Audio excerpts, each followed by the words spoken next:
Hi everybody. Thank you so much for joining me, us, we this morning. And yeah, I just want to make sure you're in the right room. This is our focus today for this talk is building foundations of aloha in our personal and professional journeys. And in this, I'll be sharing some of the wisdom of practice from one of my teachers, Pono Shim, and a few other aloha practitioners that he learned from and incorporated into his own practices. But we'll be exploring. This is a two-part session. I tried my best. I know people cannot come to both. Some are coming to only the second one, some only to the first. I tried my best to kind of focus part one on what is aloha and where do I find it in my life, and then part two, if you're coming to the Brittany, it's 1 to 2. Is that right? I think so. Yeah, it's the afternoon. If you're coming to that session, that one focuses on aloha and hana, which is another concept that Uncle Pono sort of talked about, which is where we unleash our gifts that we were born with. And so we'll talk about that, about what is our hana and where are we doing that work to bring aloha to the world. So those are the two parts. Well, I'll go ahead and get started on this part. And I apologize in advance, as I always do, one, for talking at you, because my preference would be that we are in a group and we are talking story. But because there are so many of us and there's so little time, I'm going to share with you Uncle Pono and his teachings and some of the genealogy of that and some practices. And then hopefully we'll have time for conversation in the second half. And so, yeah. And if at any point in time you have questions or comments, I encourage you to put them in the chat.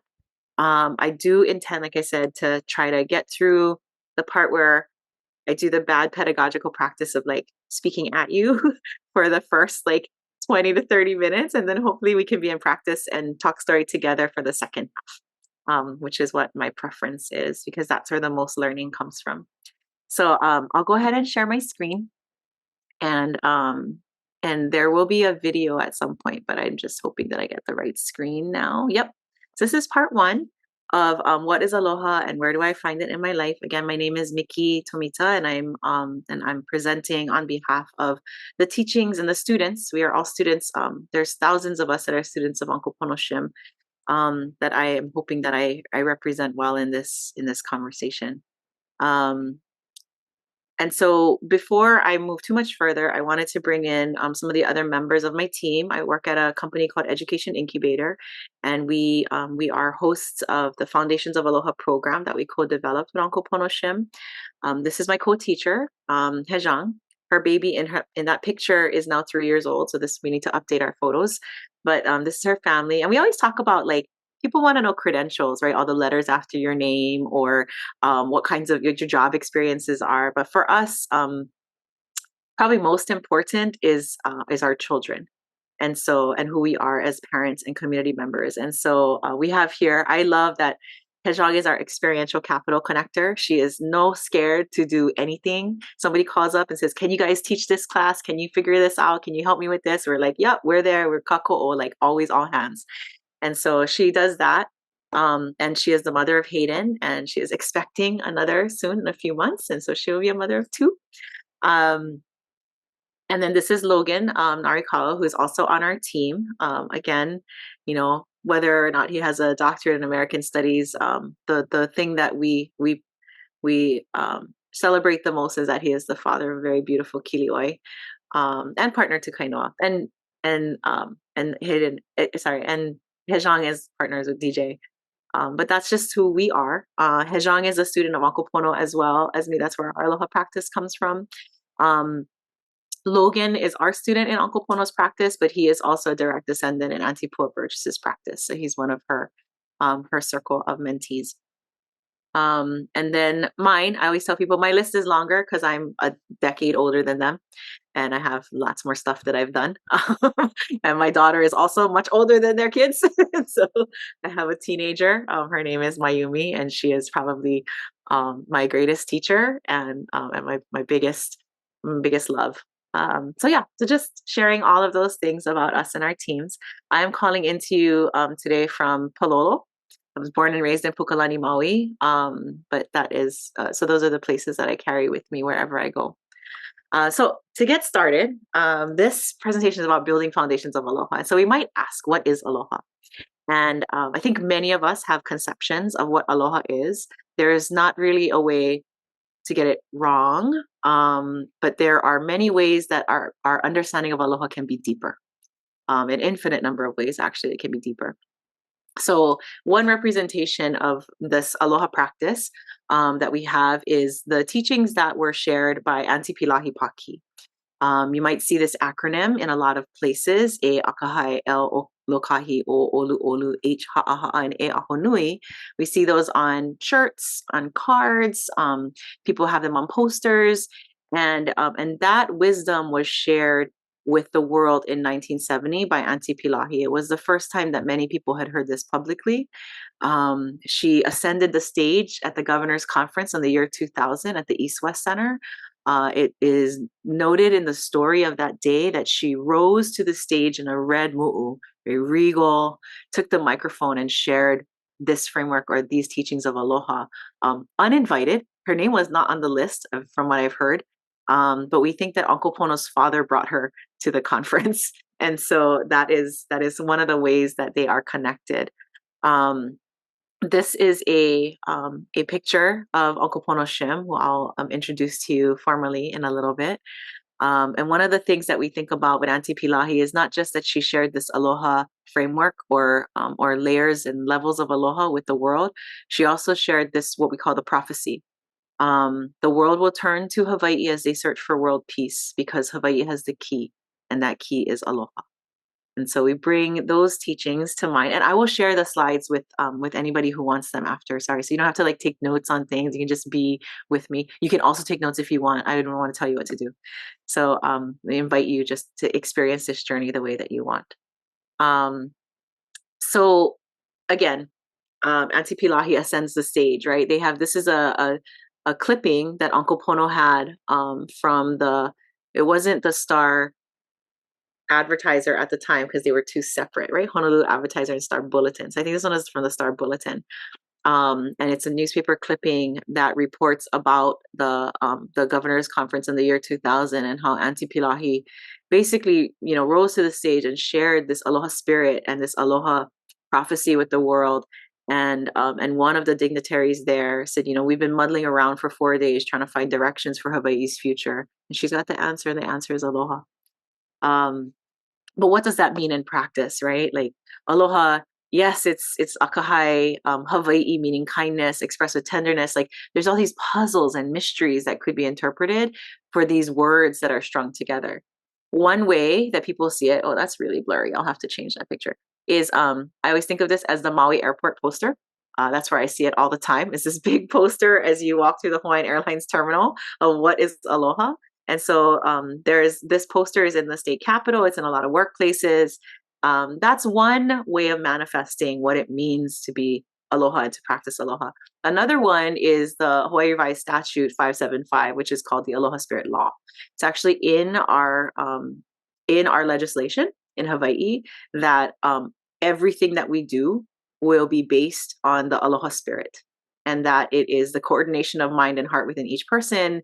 And it's basically like the goodness in everyone's life force that's brought together. And it's supposed to help guide everything that we do in all forms of our society, including our formal government procedures. And so Aunty Pilahi helped to write this along with Uncle Pono's father, Alvin Shim, and Governor Waihe'e, and encode this into our formal procedures.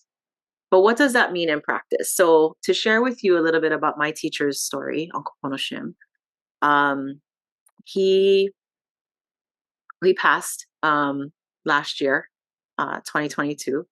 And so we're still continuing his practice. But to share with you a little bit about Aunty Pilahi was his great aunt. And she's just known as the keeper of the secrets of Hawaii, and this wonderful cultural practitioner and facilitator and guide. And there was this meeting that Uncle Alvin took Uncle Pono to, where he was the only child present. Huge gathering in Waimanalo. From what we hear from the stories, it was a time where the leaders advocates, protesters, all these people that were really active in Hawaiian society at the time were called into this meeting or gathered in this place. And Aunty Pilahi basically like took all of the energy in the room, and everybody was talking about their cause. You imagine the 70s, right? 76. This is Kaho'olawe. This is Makua. This is Mokoea. This is Kahana. This is the Hawaiian language immersion. This is, I mean, all of these different facets of the Hawaiian cultural renaissance, sokule'a, right? Like all of these things are happening. And so you can imagine it's a time of unrest. It's a time of upheaval. It's a time of great suffering. People are coming into the knowledge that they've been suffering for a long time and awakening in that suffering, which almost feels worse than being numb to it, I think, for some. And so all of this is happening, and Auntie Pilahi, according to Uncle Pono, takes all that energy in the room and somehow, I use the word metabolize. That's not what he said. He said convert, but I think of it as she metabolized. She had this ability to digest, to ingest, and then to give back what was being shared with the most grace and love that there could be. It might have come to her in anger. It might have come to her in heat and passion, and she could give it back in kindness and grace. And that is a gift. And after this entire day of spent processing all this information and all of these people's woes and their hopes and their dreams and their pains, she took Uncle Pono for a walk down the beach in Waimanalo, and said to him, I'm going to teach you something, but you can't teach it to others until I tell you. I'm going to teach you the deeper meanings of some words and how to practice them in relationships. I want you to learn how to think Hawaiian, not to speak Hawaiian. I want you to know Hawaiian thought. For if you think Hawaiian, regardless of the language you use, it will be the language of aloha. And aloha is the language which reveals the connection to all people.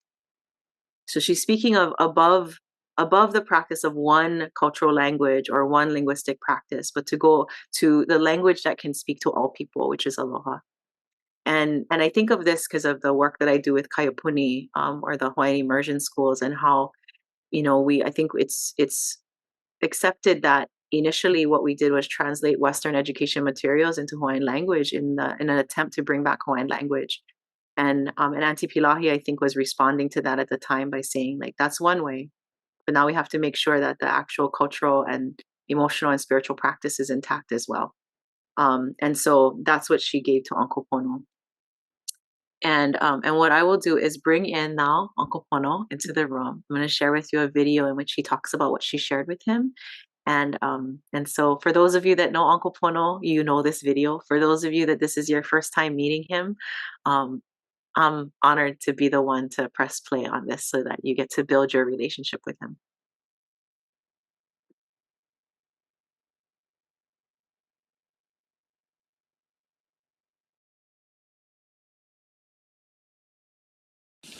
And she said, I am going to share with you the deeper meanings of what it means to live in this place and who we are. And I just want you to practice. And so she started to share, amongst other things, this deeper meaning of aloha that I had never heard from her, nor heard from her after. It was just this one time. And it wasn't what I heard her sharing with everyone else. She explained to me that almost all Hawaiian words have three interpretations. There is a literal translation, known as the ho'opukaku. And mahalo means thank you. That there's this literal interpretation of it. Thank you, mahalo. Simple.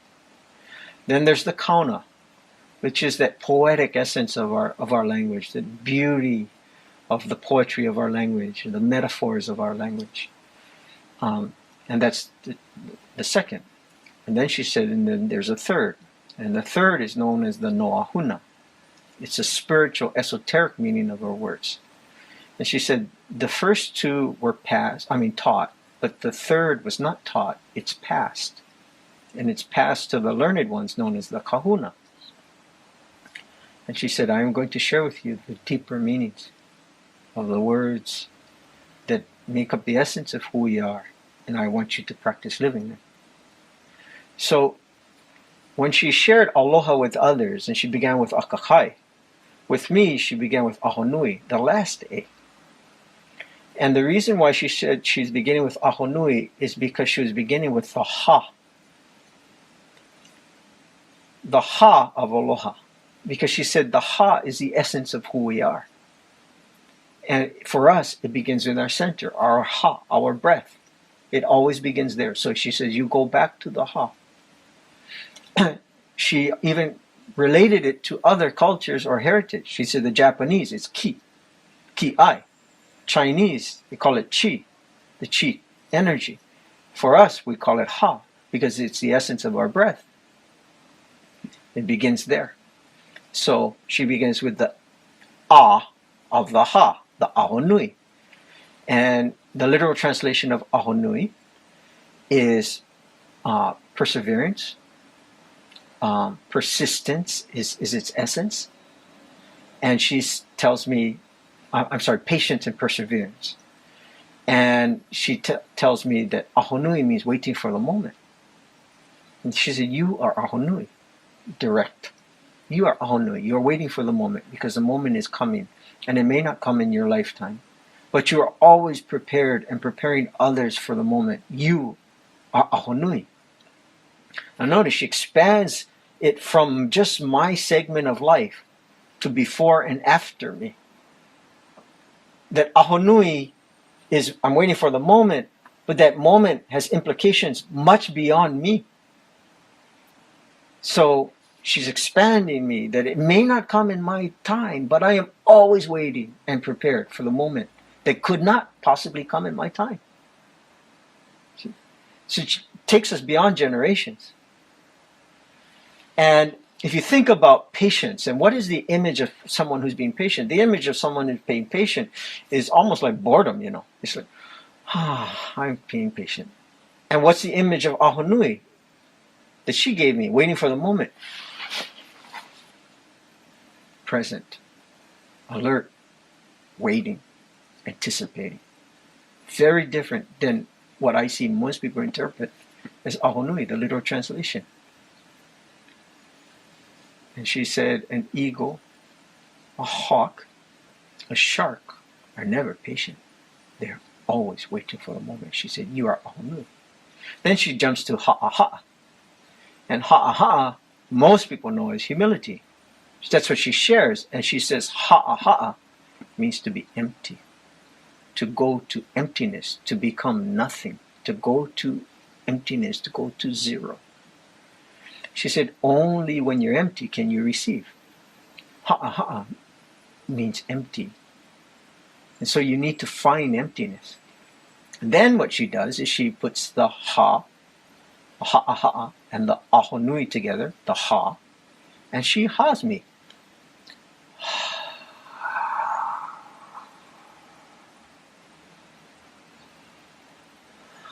And she says the moment of emptiness. That when you ha, you go to a moment of emptiness. And she went to that moment of emptiness, and then after she hits that moment of emptiness, she inhales, and now she's fulfilled again. And she says, Ha'aha'a ahonui is the moment of emptiness. And everything begins there. All connection, so now she's telling me that it's all about connection. All connection is preceded by a moment of emptiness. So if you want to connect with someone or something, what you need to do is find the moment of emptiness. You must ha and find it. Then what she does is she jumps to akahai. So I'm pausing there so that we can begin to explore the practice. But I will definitely share with everyone, like I said, the link to the slide deck, and it has the video in it, which we have permission to share. But we've really looked deeply into two of the five values, right? He started with ahonui and ha'aha'a. And that's where my journey with Uncle Pono began in like 2010. He and I, maybe it was 2009, he and I were on a board together, and he had not yet started teaching his Aloha response cohorts. But he had started formulating ways to teach about the practices. And so he and I explored Ha for a long time, 2 years. Just that concept of what it means as the basis for all shared experiences in humanity. And so sharing that this is the sort of highlight version of what Uncle Pono shared that Aunty Pilahi shared. The three interpretations, right? Ho'opukaku or literal, the kauna or symbolic, and the noahuna or the spiritual. I think it's very important for us to understand that this is a generation of practitioners that, and I won't name them all. I just give the example of Uncle Pono, that knew that some of the things that they were sharing in other generations were not meant to be shared because they are spiritual and they're passed to the learned ones. They're passed from kahuna to student and not to the general public because that's not how it was meant to be shared. But they're amongst Uncle Pono and a number of other practitioners. They believe that their responsibility in this lifetime that they were given is to actually share it widely because it needs to become a healing force for all of humanity. And so they felt like they're being called in this time of discernment and disclosure. And I have a few Alapa'al practitioner, traditional wayfinder, Uncle Pono's Aloha practice. Those are just some of the teachers that I study with that are all feeling this sort of, it takes everyone, and we must all learn from this practice. So he shares the Noahuna, which we sort of, put into the highlighted version here. And this is something that is in Aunty Pilahi's posters.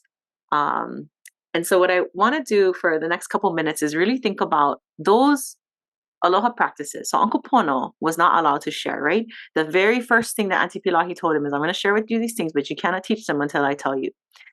He practiced by himself for 30 plus years. She gave him those practices, those gifts of knowledge on that beach in Waimanalo when he was 13. She passed from this human realm before releasing him from that kapu. So she visited him after, in a different form. She came and gave him permission one morning. He said he saw her 4 o'clock in the morning, clearly telling him that it was time. And so he started. And in the meantime, though, he had practiced in silence and built these daily repetitions, basically, of like, am I doing the right practice? Am I in it? Am I doing the thing? And so I want to share those with you because I think that this is the key to what makes it so accessible and allows us all to grow our own aloha and to recalibrate our aloha because we were all born with it. And I'll share with you how Aunty Pilahi shared that with us in her own writing, that we were all born with this incredible gift. So for akahai, most people know this as kindness or tenderness. That's the literal translation of akahai. But Aunty Pilahi taught Uncle Pono that akahai means grace, right? To practice akahai is to always be leaving things better than you find them. That is his practice, right? It does not carry an expectation of an award or reward or reciprocity, just the desire to give. And the visual that Uncle Pono gives, which he understood and said that it's indexed in time, because many of the kids that we work with did not understand with what white gloves means. But to him, white gloves is the way that you handle things, and actually, even in touching them, you shine them and you dust them and you leave them in better shape than they were before you even touch them. Right? And he said this is the practice with people. How in just the few moments that you spend with someone do you leave them better than you find them? How in the few moments that you are in a place do you leave that place better than you find it? And for us, a lot of the practice was, how do you leave yourself better than you find you every day of your existence? Right? That's a really hard one. So I have in here a meditation that we usually do, which is showing kindness for yourself and others. And again, this is just part of our practice, our daily practice. And I'll go into where this practice shows up. And the reflection that we offer in that is, when was the last time that you showed yourself kindness, grace, and forgiveness? Because akahai, if you are akahai, which we all are, in some way, shape, or form, and to some level, maybe we're at the beginning of our akahai journey, but we are akahai. If we are akahai, that means that we are akahai to ourselves, that we are akahai to everyone around us, that we are akahai to every place. I mean, it means that we are demonstrating and living grace, forgiveness, and kindness. And so the thought right now as we move through akahai is just, when was the last time you showed yourself that kindness and that forgiveness? Because it's an important thing to do every day. And now I'll move into lokahi. Most people know this as unity. We see lokahi a lot in talking about cooperation. Aunty Pilahi taught Uncle Pono that lokahi is to be connected, to know we are all part of one whole universe since the beginning of time. To be lokahi is to look for and recognize the connections, which may not be readily recognizable. So as Uncle Pono's visual that he provided was like to get above all sides, to be in such a position to see that every oppositional piece of an argument, every debate, every time people say there's more than one side to this, it's because we're looking at it too closely and we're looking for the division. But if you are to go above all sides, you see that these are all strands of one story. And so, how can we see the oneness, the collective existence of all of these stories and recognize that someone's truth is their truth and our truth is our truth? And all those truths have to come together to make the full truth. And we may never find it because I don't know that we can actually see all sides, but we can try. So our reflection in that is a video from Kumu John Kaimikawa on the braiding of cordage and how the aha and the aho are the cord and then the cordage that is braided from the cords, and how each of us is represented as a member of that. We are a strand of existence, and our strand braids with all strands to create this cordage that unites all of us. Sometimes, when you braid things, you get pieces stuck in there that don't want to be there. And sometimes we're braiding with things that feel rough, and sometimes our lines get cut, and we have to splice things together. I mean, I think of that as all ways to think about how we're still braiding. It may not be perfect, but we continue to understand and focus on the fact that we're trying to bring things together. And so that is our lokahi practice. And what in my practice, what I wanted to bring up to this group today is that consider some of these connections that you have, right? When we just focus on just Aina, whatever your definition of Aina might be, and maybe it's just physically, geographically land. For others, it's a spiritual concept that is everything that touches or graces or has been part of that land. For some of us, our Va'a people, like our Aina is a Va'a, it's a canoe. Some of us, Aina is Moana Nui Akea, the ocean. Like, it just depends on what you call that space that grounds you, and what you're in reciprocity with. So Aina that you carry today, considering these things, the Aina where your ancestors come from, whether or not you ever step foot in that place, right? My ancestors come from, at least as far as I know, um, I'm a fifth generation settler colonizer that was born on Maui. So 5 generations of my family settled from Japan, from the archipelago of Japan, as part of the indenture to the plantations. And so I carry that ancestry of Japan in me, even if I've never stepped foot there, because it is infused in the blood that I carry within me, in the cultural traditions and the practices, or just the simple fact that that's where my genetic makeup is tied to. And what happens on that Aina affects me, and what happens to me affects that Aina. The other Aina that is important, and we may not have a relationship with, is the Aina where you took your first breath. So this is where you were born, one of my teachers, Tom, he says, it's the kupuna, the ancestors that greeted you when you went from the womb to the land of the light, right? Like, that's an important breath. And that resource of that place that you took that first breath lives inside of you. It's part of your core, whether or not you have a relationship with it. And then there's the Aina now, where you are kept safe as you sleep. It may not be the Aina that you were born. It may not be the Aina of your ancestry, but it's the place where you sleep, and it guards you. It does that work to protect you. And then the Aina where you choose to do your work, right? And so that kind of ties to, I just did a class on, well, these slides come from a class that I just went through, but I think of it as like the land that you choose to occupy, right? Who are the ancestors of the land upon which you do your work? Because every day you bring your ancestors to greet those ancestors. That's a lesson that I learned from Nainoa on the canoe. Is we had to do all this research on the traditional stewards of every land that we were visiting, because what he said is, on the deck of the canoe there might only be 12 of you, but each of you carry thousands of ancestors with you, and it is only right, if you are bringing your ancestors with you and you are asking permission to enter into a space, that each of those ancestors shakes the hand of the ancestor that is greeting you on that land. And so you need to do that research, and understand who you're asking permission of and who is giving you, by grace of their existence, permission to be on that, in that space. And so I think about that every day, everywhere that I walk. Someone's ancestors are there to greet me, and I want to be respectful and to greet them by name. I don't always know who they are, but I hope that they feel my heart and know my intention. Now, each person that you work with, many of you are social workers, some teachers, some parents, families. Every person carries all this aina inside of them too. So each of us is actually our own universe, right? Like we have all this aina that we're carrying inside of us. In this Zoom room with the 30 people that are here, we represent the entire planet from the beginning of time. That's incredible. And I give gratitude to the Zoomies for like being able to do that.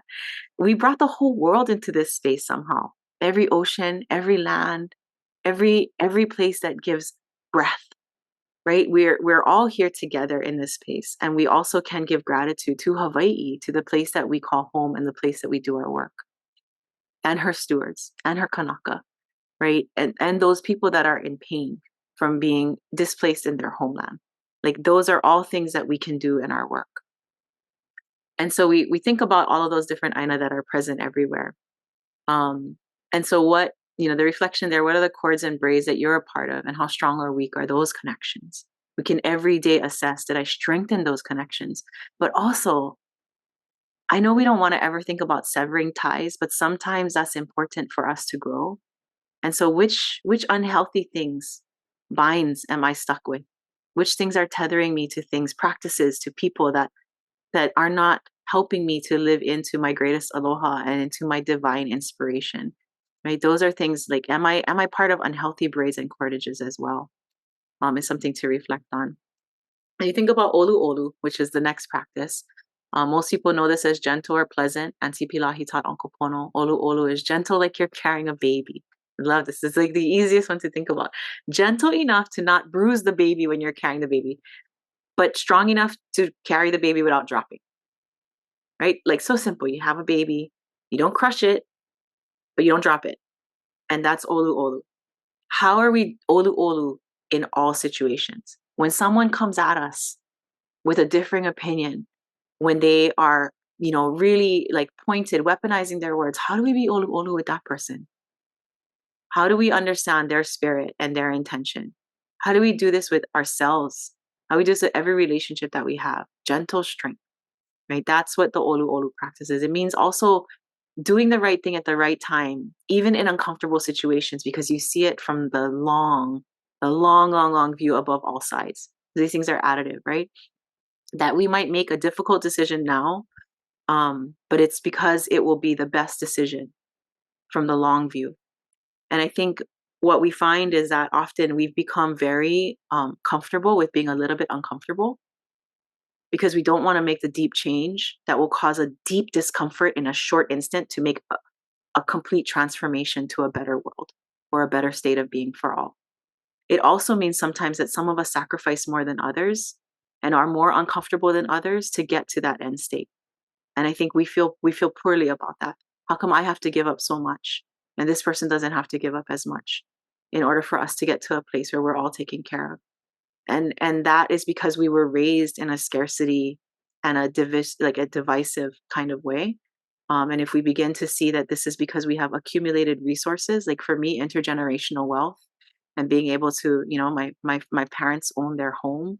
I don't know how that's possible. We always talk about this wasn't the land that you could have bought anyway because it wasn't for sale. But all of these things are tough conversations to have. But in my family from plantations, we were able to, within a generation or two, establish family wealth and stability. That's not something that was afforded to all of the different countries and cultures that came.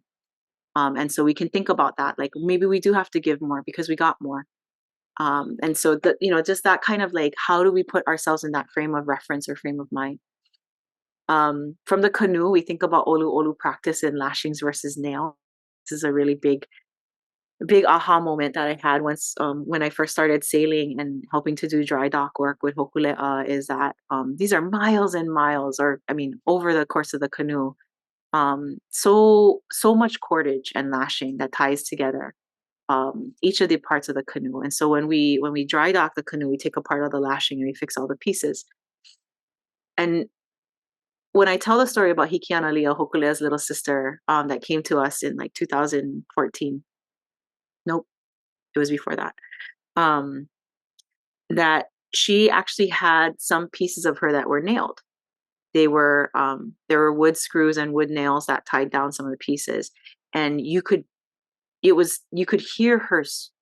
No, I wouldn't say scream, but you could hear the groaning.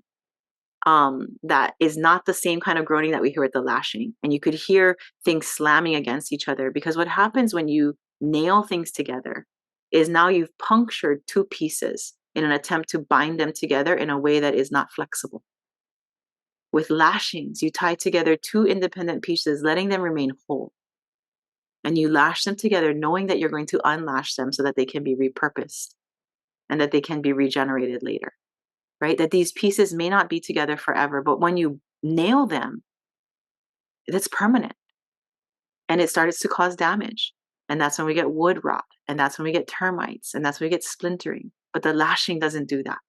Right. And so, how in our relationships can we be strong like lashing? And this lashing is strong. How do we be strong like lashing, but not hurt like nails? And I think about that in our practice. Right. And so that's the olu olu in it.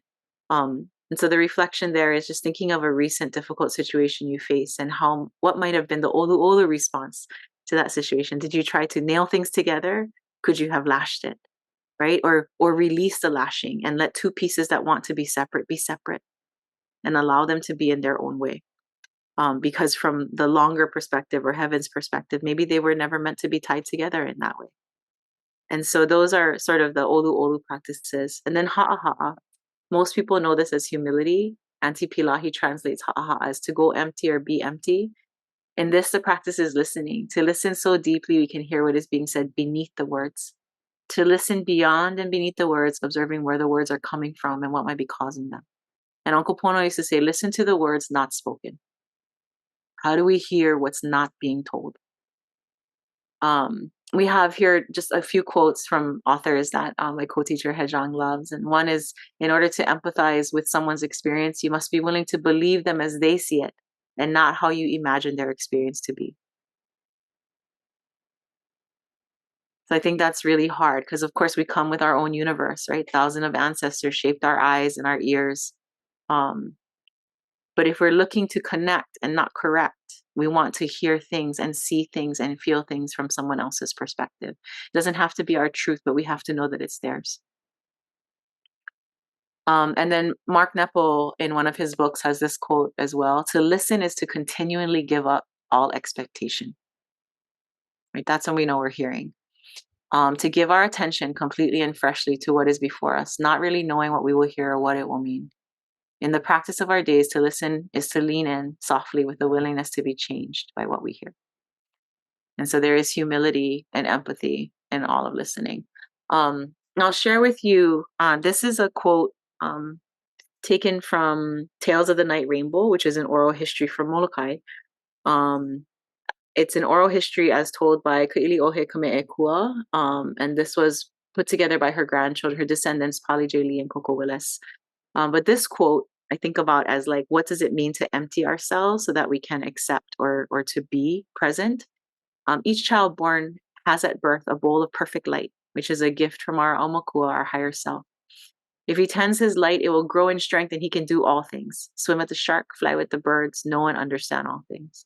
If, however, he becomes envious or jealous, he drops a stone into his bowl of light and some of the light goes out. Light and the stone cannot hold the same space. If he continues to put stones in the bowl of light, the light will go out and he will become a stone.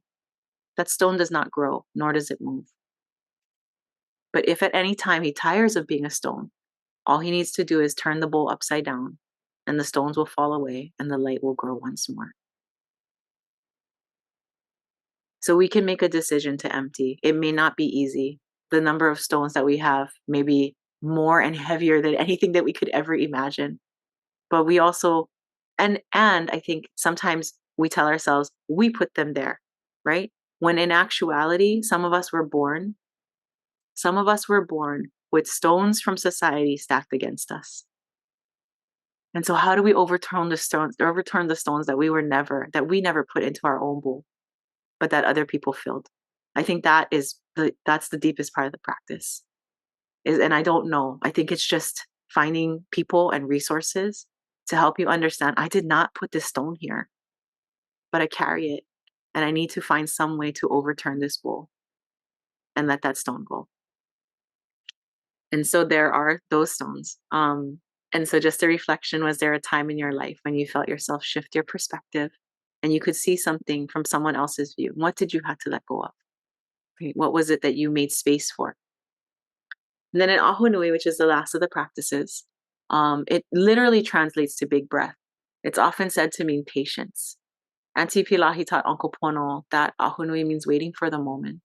It means to be alert to what is happening, but to refrain from reacting quickly before digging deeper into what you are feeling. It's to notice moments that are in your life that cause or inspire reaction, but pause for that moment to get past reaction and put your energy into action intentionally. And Uncle Pono would always say, pause to cause, right? What is it that we want to cause? Sometimes we have to pause to let that part come through. We're so busy reacting and jumping into action for things that I think are in response to stimuli, in response to imperfect situations. We want to rise up and we want to help and we want to advocate. But when we pause to say, what is it that I actually want to cause? How many of those things that we spend our time doing are working towards that cause? Instead of fighting against the things that are getting in the way of that. Right? Like there's some having to understand the systems perspective that is happening there.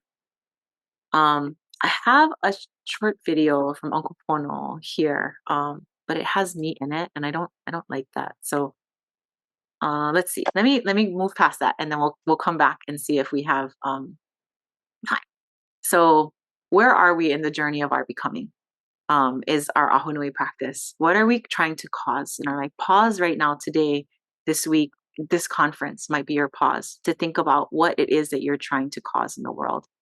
And we go back to what is aloha, right? This is Uncle Pono's mana'o that he developed into his practice. Akahai, leave things better than you find them. Lo kahi, know that we're all connected as one being. Olu olu, be kind from an eternal view, which might mean making hard choices in the moment. Ha'a ha'a, empty yourself so you may hear and feel what's beneath the surface and better observe the gifts you are receiving from others. And ahunui, to pause and hold your reaction, waiting for the purpose to rise through. I'll kind of end with, this is one of Uncle Pono's teachers, Nana Viri. She wrote this amazing book called Change We Must that I highly recommend. She talks about aloha. So when we talk about the question, what is aloha? We saw Aunty Pilahi presented to the world that aloha framework. Uncle Pono has the aloha practices, or what he called the aloha response. Nana Viri has a lot of definitions and sharings about it too, but I choose this one to share with you today. Alo means the bosom or the center of the universe. Pa is the breath of God. The word is imbued with a great deal of power. I do not use the word casually. Aloha is a feeling.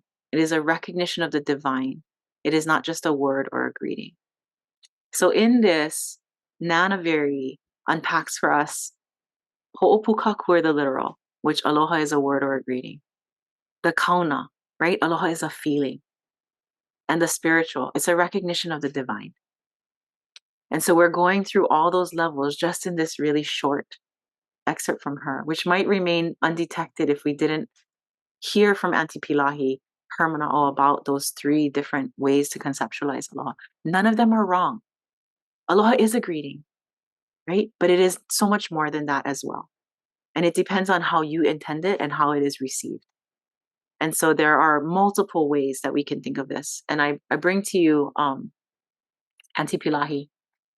This is an excerpt from the introduction to her book, Legends of Hawaii Oahu's yesterday. And I love this. I used to read this. I read this to Uncle Pono the few days before he passed. I was reading to him out loud because he couldn't see anymore. And this was one of the books that I read to him from. But I read this passage a lot.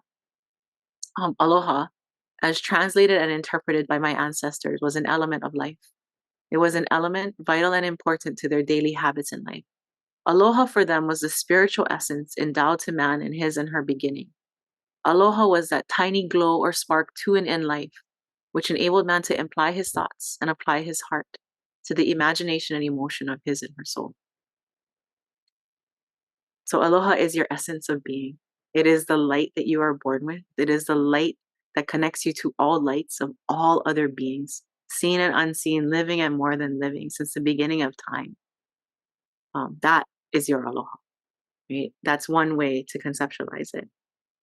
Um, so I know we have only like 10 more minutes left in the session. And I wanted to leave time for people to talk story. And so I'll just share that we in our practice, we co-developed with Uncle Pono a free community Foundations of Aloha program.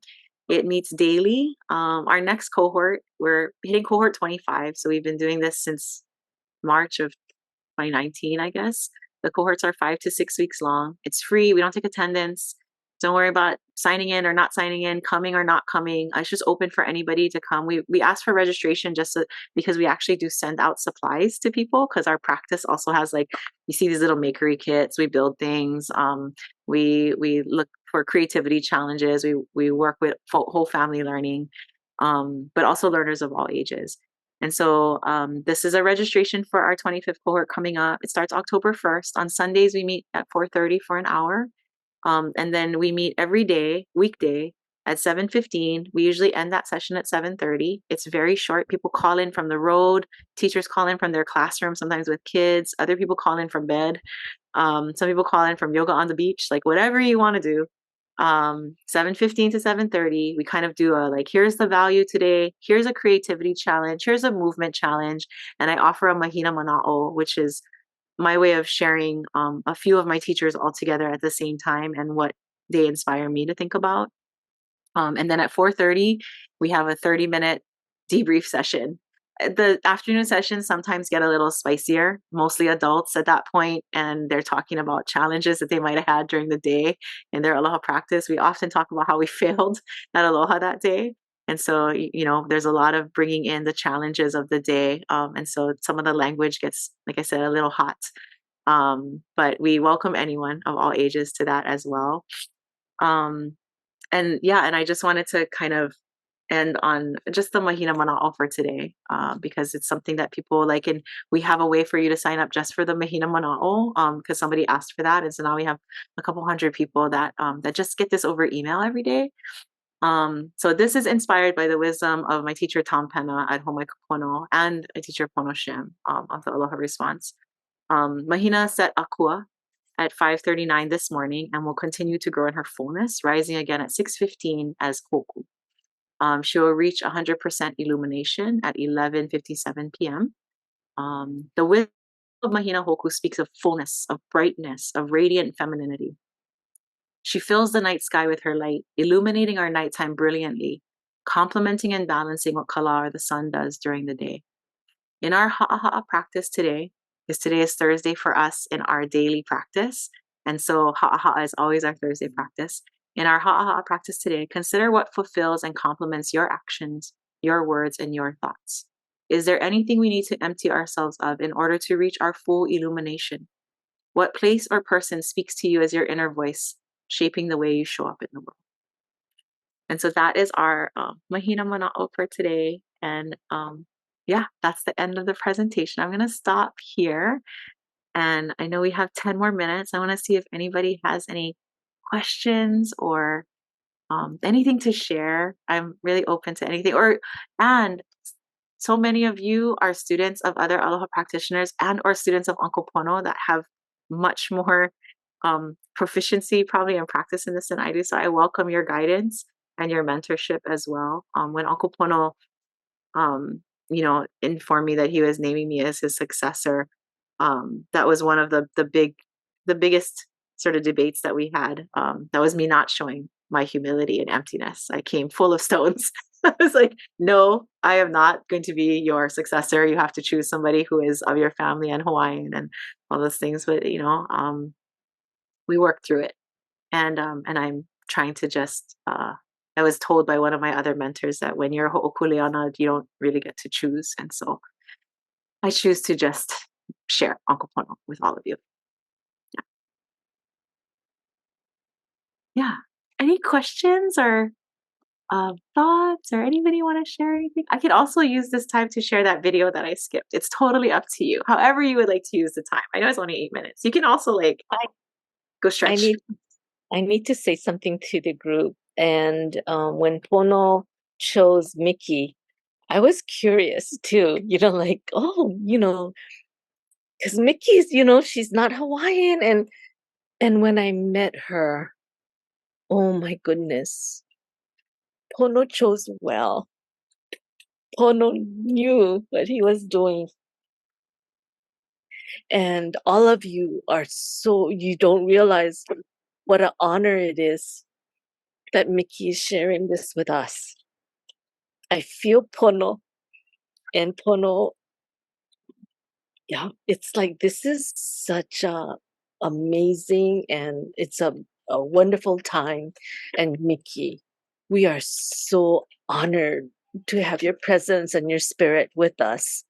I just cannot tell you enough what you mean to the world, basically, not just Hawaii, but to the world.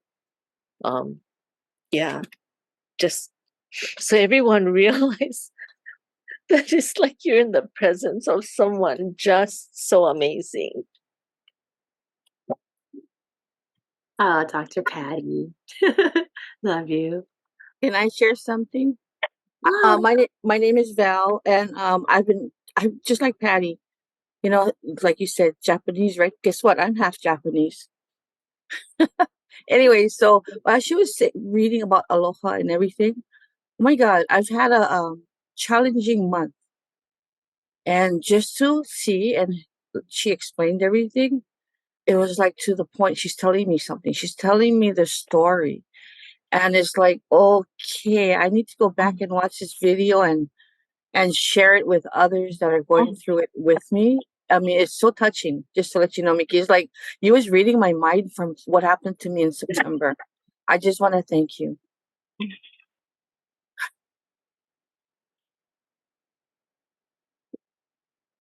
Thank you so much, Val. Thank you, everyone. I'll definitely put the slide deck in the chat right now, in case you do want access to it. Let's see. Let me make it shareable. Sorry, I cry all the time. I always tell people like we all carry a universe inside of us. Mine is mostly ocean, and it comes out through my eyeballs. So, and I know always calls me a crybaby, which is not nice, but that's okay. It's our relationship. Um, let's see. Any other questions while I slowly move through that, making the slide? Questions or comments or anything from anyone? Take all mana'o input.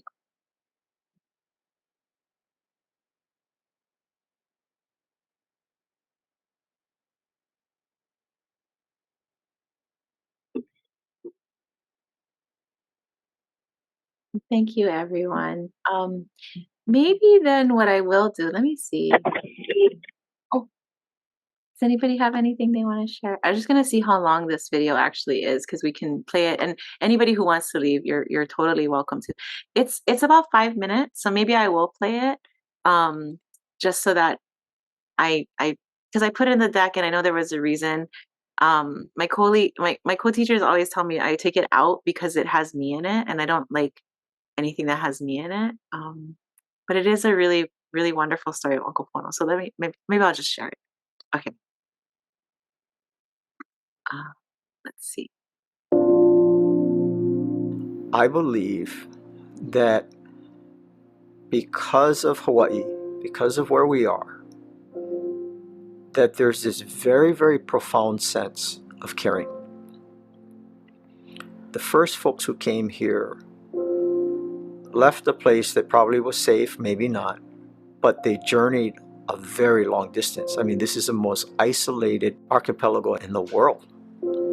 There's a profound sense of caring because we are so isolated, because we are so multi-ethnic, because there's been so much struggle, and because the people who came had to find ways that we could work together and care for each other. Aunty Pilahi Paki taught me in the 21st century the world search for peace. And they'll look to Hawaii because Hawaii has a key, the key, and that key is aloha. So Pono Shim, he's a friend and a mentor and a teacher, a practitioner of aloha in as many ways as I can think of. And he lived in that. And he lived in that and believed that a world full of aloha would be the key to world peace. We're all healing from something. Every single one of us is healing from something. I think what Uncle Pono offers the world is the perspective beyond that, which is if we are all healing from something, that means that we are all medicine keepers. We are all capable of healing. We're all capable of helping to support the healing of others. We are all capable of bringing incredible joy and incredible peace and incredible compassion and kindness to the world. We're also probably all capable of doing not so great things, right? And so I think it's knowing, if we know that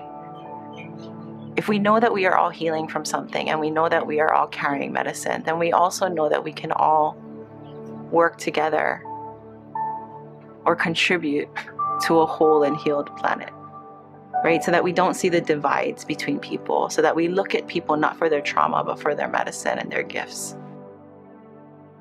We are an ongoing braid of every single person that has ever been a part of our lives. We are the collection of teachings and love and wisdom that has been provided from all of the ancestors that conspired or joined together to create us, right? Like, we are elemental, we are water and light.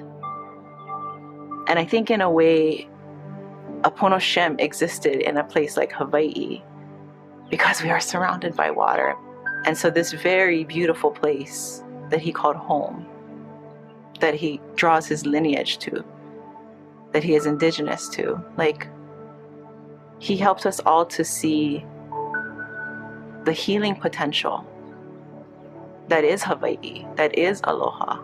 But really, it's in all ancestral homelands, right? And it's in the ocean that is the same ocean that connects every single person on the entire planet. I am a representation today of every single person that has come before me and allowed me to be here. And I am the portal to the future me and to all the people that I will cross paths with, and that our journeys will shape each other's, and we will braid together a tapestry, I hope, of aloha that continues to find its way around the world. One thing that Aunty Pilahi did, she gave people names. Of course, go to her to name your children or your grandchildren. So people went to her, what does my name really mean?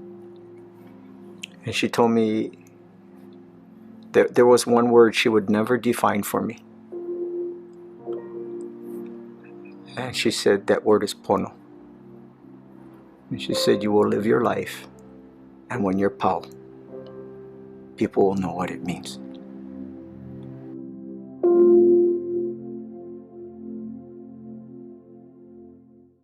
Thanks everybody for letting me share that video of Uncle Pono. Yeah, and I know we're 2 minutes over now. What I'll do is I'll put the link, I think in the Sketch platform, I can put the slide deck link in there. And so I'll add that. And then everybody can get it through the app that way. Or you can email me or email me in general without yeah, just let me know if you want to talk story. I'm totally open. And maybe I'll see people in the afternoon session to talk about Hana. Yeah. Well, thank you, everyone. Thank you, Brittany, for helping me. Thank you, Dr. Patty and Val and everyone who came. And thank you so much for sharing space and being here.